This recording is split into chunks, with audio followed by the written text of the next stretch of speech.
Bengal books presents TBS বইমেলা প্রাঙ্গণ থেকে আপনাদের সবাইকে স্বাগত জানাচ্ছি। আমি মোহনা হোসেন। আজকে আড্ডা দেব একজন লেখকের সাথে যার নাম তরুণ সরকার, যিনি একটা বই প্রকাশের পেছনে 20 বছরের সময় দিয়েছেন, 20 বছর শ্রম দিয়েছেন। তার একটা অধ্যাবসায় আছে একটা বই প্রকাশের পেছনে। কেন একটা বই তৈরি করতে তার 20 বছর সময় নিতে হলো, সেই বিষয়ে তার কাছ থেকে আমরা একটু বিস্তারিত জানার চেষ্টা করবো আমাদের আজকের আড্ডার মাধ্যমে। স্বাগতম আপনাকে। কেমন আছেন? ভালো, আপনি ভালো আছেন? আমি অনেক ভালো আছি। আমার শুরুতেই একটা আগ্রহ তৈরি হয়েছে এটা নিয়ে যে আপনি এই বইটা প্রকাশ করেছেন ঐতিহ্য সংস্কৃতি, যেখানে লেখা আছে অনুসন্ধানী প্রতিবেদন। এই বইটার পেছনে আপনি বলছেন আপনি 20 বছর সময় ব্যয় করেছেন। একটা বইয়ের পেছনে তো সচরাচর কাউকে এরকম খুব কম দেখা যায় যে এত লম্বা একটা সময় ব্যয় করেছে। এটার পেছনের গল্পটা কি একটু আমাদের বলবেন? আমি প্রফেশনাল সাংবাদিকতা শুরু করি 93-তে ভোরের কাগজে, মতিবাইয়ের অধীনে। ভোরের কাগজ এবং প্রথম আলো মিলিয়ে প্রায় 8 বছর মতিবাইয়ের অধীনে আমি অনুসন্ধানী সাংবাদিকতা করার চেষ্টা করেছি। 2001 সালে আমি প্রথম আলো থেকে চলে আসি।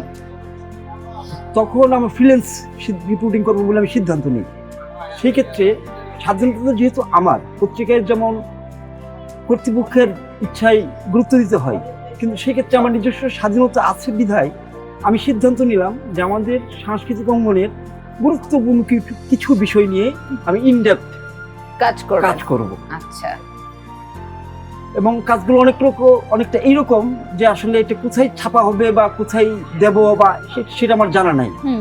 সেটা তৈরি করে তারপরে আমি পত্রিকায় দেওয়ার বা কোথাও পাবলিশ করার চেষ্টা করছি। তো প্রথম 2001 সালে মুক্তিযুদ্ধের 30 বছর পূর্তি উপলক্ষে প্রথম মুক্তিযুদ্ধের ইতিহাস এবং দলিল নিয়ে একদম প্রথম এখানে যে লেখাটা আছে মুক্তিযুদ্ধের অরক্ষিত দলিল ও ইতিহাস প্রণয়ন। আমার মুক্তিযুদ্ধের কাজ মূলত 71 পরবর্তী মুক্তিযুদ্ধ। আচ্ছা। সেখানে দলিল, দস্তাবেজ, ইতিহাস, এই চর্চাগুলো কিভাবে হচ্ছে, কারা করতেছে, কি হচ্ছে, সেটা নিয়ে আমি কাজ করি মূলত। আচ্ছা। তো ওই সময় আমি এই প্রথম কাজটা করি এটাই, যে আমি বাংলাদেশের সাংস্কৃতিক অঙ্গনে 10-12টা রিপোর্ট করতে চেষ্টা করব।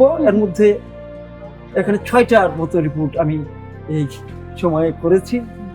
6-7টা যেটা কম্পাইলেশন হয়েছে এই বইটাতে। আচ্ছা। যেমন বাংলাদেশের মুক্তিযুদ্ধ এবং ইতিহাস এবং দলিল নিয়ে যদি কোনো গবেষক কাজ করতে চাই, নিশ্চয়ই এই রিপোর্টটা তার জন্য একটা নথি হবে। হ্যাঁ, নথি হবে। 1952 সালের ভাষা আন্দোলনের 70 বছর পূর্তি ছিল 2002 সালে। আমি ওই বছর করি বাংলাদেশের ভাষা পরিস্থিতি নিয়ে রিপোর্ট। আচ্ছা। যে বাংলাদেশের ভাষা পরিস্থিতি আসলে কি রকম, আঞ্চলিক ভাষার কি অবস্থা, জাতীয় ভাষার কি অবস্থা, ক্ষুদ্র নিগোষ্ঠীর ভাষা কি অবস্থা, সেগুলো নিয়ে পরিস্থিতি নিয়ে আমি একটা রিপোর্ট করার চেষ্টা করেছিলাম।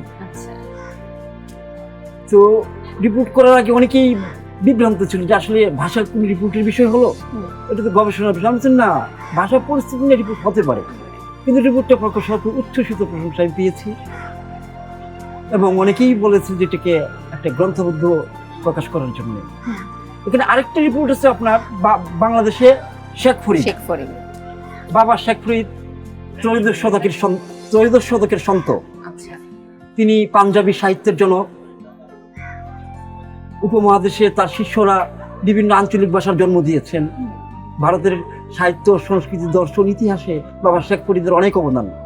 কিন্তু আমাদের লোক সংস্কৃতিতে বাবা শেখ ফরিদের অবদান থাকলেও আধুনিক সাহিত্য সংস্কৃতিতে বিষয়টা আসে নাই।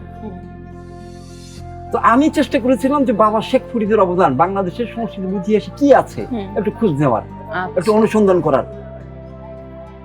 তো আমি দেখেছি যে বাংলাদেশের গ্রামে গঞ্জে বিভিন্ন স্থানে এখনো চর্চিত বাবা শেখ ফরিদ।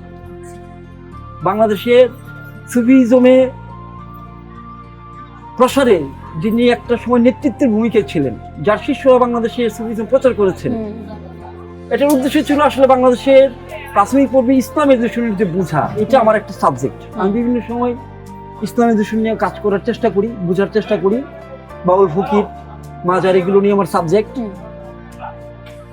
আরেকটা বিষয় আমি গুরুত্ব দিই হচ্ছে ফিল্ডে। আচ্ছা। ফিল্ডে কেমন, যেমন আমি যখন ভাবলাম যে আমি সিনেমা হল নিয়ে রিপোর্ট করবো, আমি চুজ করলাম যে আমি সিনেমার হল নিয়ে রিপোর্ট করবো, সিনেমা নিয়ে রিপোর্ট করার ক্ষেত্রে। আচ্ছা। যে টেকনোলজি বা কাহিনী বা মিউজিক সব কিছুর মধ্যে যে এখানে ফিল্ডের সুযোগ আছে। আচ্ছা, তো ঢাকার সিনেমা হল আমার সারা দেশে করার সুযোগ হয় না, কিন্তু ঢাকার সিনেমা হলে ইনডেপথ একটা রিপোর্ট আছে এবং এটা আশা করি এটা মানে অনেকেই মজা পাবে এবং এই রিপোর্টটি অনেকেই প্রশংসা করেছে। আর সর্বশেষ যে কুস্তি যে রিপোর্টটা, হ্যাঁ, এটা ডেইলি স্টার অনলাইনে ছাপা হয়েছিল। আচ্ছা, এটা কোনো পত্রিকা ছাপা হয় না। আসলে আমি পত্রিকার সুযোগও পাই না, অনেক সময় ছাপতে চাই না রিপোর্ট করলে, কারণ এই বইয়ের যে রিপোর্ট এগুলো পত্রিকার রিপোর্ট না, পত্রিকা ছাপতে চায় না। আমাদের মানে রিপোর্ট করার জন্য নিজের আগ্রহে নিজের অর্থে এগুলো রিপোর্ট করতে হয়, আবার অনেক সময় ছাপতে গেলেও ঝামেলা হয়। এই যে আপনি এতগুলো কাজ করেছেন, এত লম্বা কাজ করেছেন, একটু বিতর্কিত একটা বিষয় চলে আসে এখানে, যে মুক্তিযুদ্ধের অরক্ষিত দলিল। এখন যখন আমরা মুক্তিযুদ্ধ নিয়ে কথা বলি, অনেক রকম বিষয় আসে, কিন্তু যে ইতিহাস আসলে তখন কেমন ছিল, প্রত্যেকের এজেন্ডা বাস্তবায়ন করতে চায়। সঠিক তথ্যটা খুঁজে নিয়ে আসতে আপনার কোনো রকম কোনো চ্যালেঞ্জের মধ্যে পড়েছিলেন কিনা, যে আসলে তখন কি হয়েছিল, কে সত্য কথা বলছে, কোথায় সত্য তথ্যটা পাবো, এই রকম কোনো বেগ পেতে হয়েছিল কিনা আপনাকে? আসলে অবজেক্টিভিটিটা একটা খুব গুরুত্বপূর্ণ কোশ্চেন, বস্তুনিষ্ঠতা। আপনি যদি বস্তুনিষ্ঠভাবে উপস্থাপন করেন, আপনার কোনো আমলেই সমস্যা হওয়ার কথা না। আমি এই মুক্তিযুদ্ধ নিয়ে কাজ করেছি, এটা সব আমলে এটা একই রিপোর্ট থাকবে, এটার মধ্যে কোনো চেঞ্জ আনতে চাই না। কারণ আমি যা বলেছি বস্তুনিষ্ঠভাবে, বাংলাদেশের 30 বছরে বঙ্গবন্ধুর আমলে, জিয়াউর রহমানের আমলে, শেখ হাসিনার আমলে মুক্তিযুদ্ধের ইতিহাস লেখার চেষ্টা হয়েছে, কিন্তু একটা তাৎপর্যপূর্ণ বিষয় হচ্ছে যে অনেক প্রজেক্ট হয়েছে, কিন্তু একটা প্রজেক্ট হচ্ছে সফল। সেই প্রজেক্টটা হচ্ছে হাসান হাফিজুর রহমান সম্পাদিত মুক্তিযুদ্ধের যে দলিলপত্র।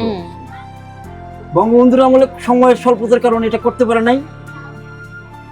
শেখ হাসিনার আমলে বাংলা একাডেমি থেকে প্রকল্প নিছিল, কিন্তু এটা বাস্তবায়ন হয় নাই। কিন্তু অনবদ্য একটা কাজ মুক্তিযুদ্ধের, সেটা হচ্ছে 16 খণ্ডের দলিলপত্র।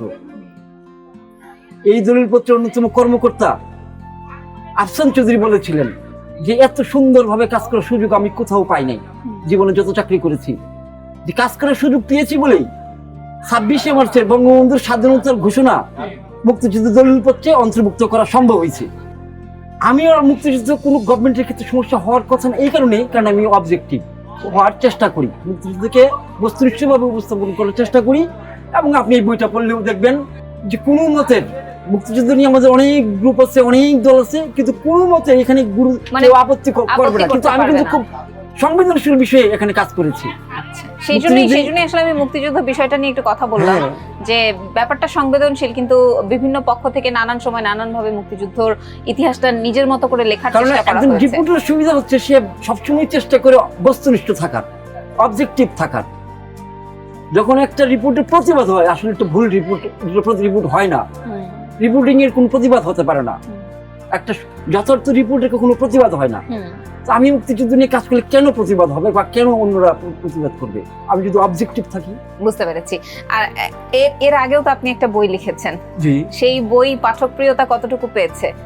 পাঠক কতটুকু গ্রহণ করেছে আপনার সেই বই? আমি পাঠকদের কাছে কৃতজ্ঞ যে অল্প দিনের মধ্যে প্রথম সংস্করণ শেষ হয়ে গেছে। তার মানে আপনার এই বইটা নিয়েও একটা আশা আছে যে পাঠকের কাছে খুবই ভালো পাচ্ছি। খুবই আমার বন্ধু বান্ধবরা, আমার শুভলব্ধীরা অনলাইনেও অনেকে সংগ্রহ করেছে। আচ্ছা, এবং অনেকে প্রতিক্রিয়া জানাচ্ছে। সেক্ষেত্রে কি ধরনের প্রতিক্রিয়া পেয়েছেন, মানে কেমন আশা এবারের বইমেলায় আপনার এই বইটা নিয়ে? সেটা হচ্ছে সংস্কৃতি এবং ঐতিহ্যের ক্ষেত্রে এটা একটা মানে গুরুত্বপূর্ণ বই। এমন অনেকটি সেক্টর আছে যে সেক্টরে গবেষকরা কাজ করতে গেলে এই বইটার সহায়তা নিতে পারে।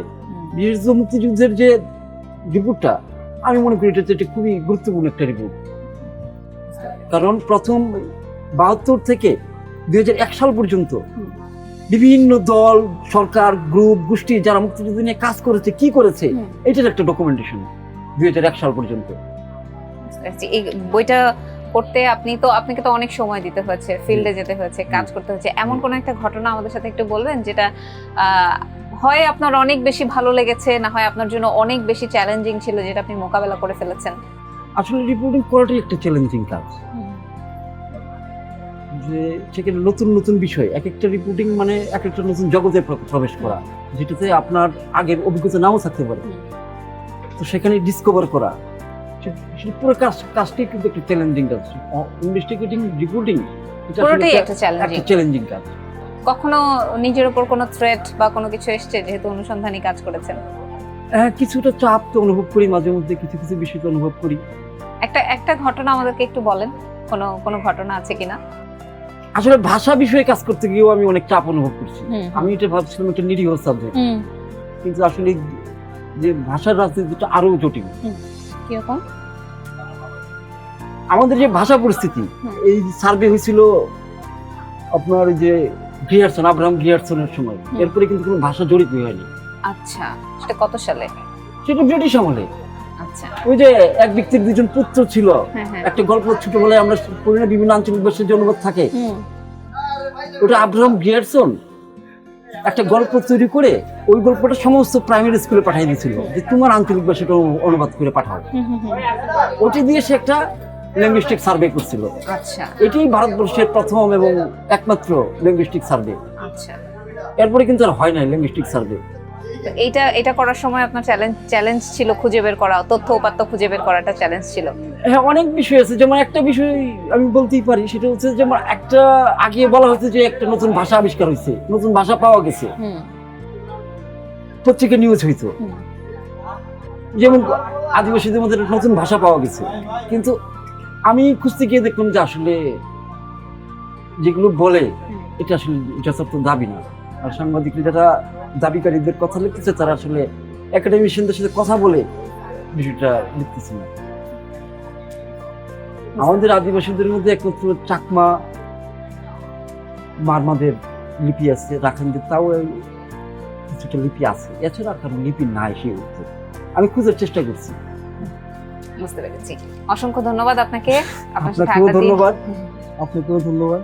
আপনার সাথে আড্ডা দিয়ে আমার অনেক ভালো লেগেছে, এবং সবচেয়ে বেশি ভালো লেগেছে আপনি যে এতটা অধ্যবসায় নিয়ে একটা বই তৈরি করেছেন। এটা পাঠকদের হাতে গেলে আশা করি পাঠকরাও অনেক উপভোগ করবেন। আপনাকে ধন্যবাদ, পাঠকদের প্রতি শুভেচ্ছা। ভালো থাকবেন। আপনি ভালো থাকবেন। দর্শক, আপনাদেরকে অসংখ্য ধন্যবাদ এতক্ষণ আমাদের সাথে ছিলেন। আশা করি আজকের আড্ডা আপনাদের ভালো লেগেছে।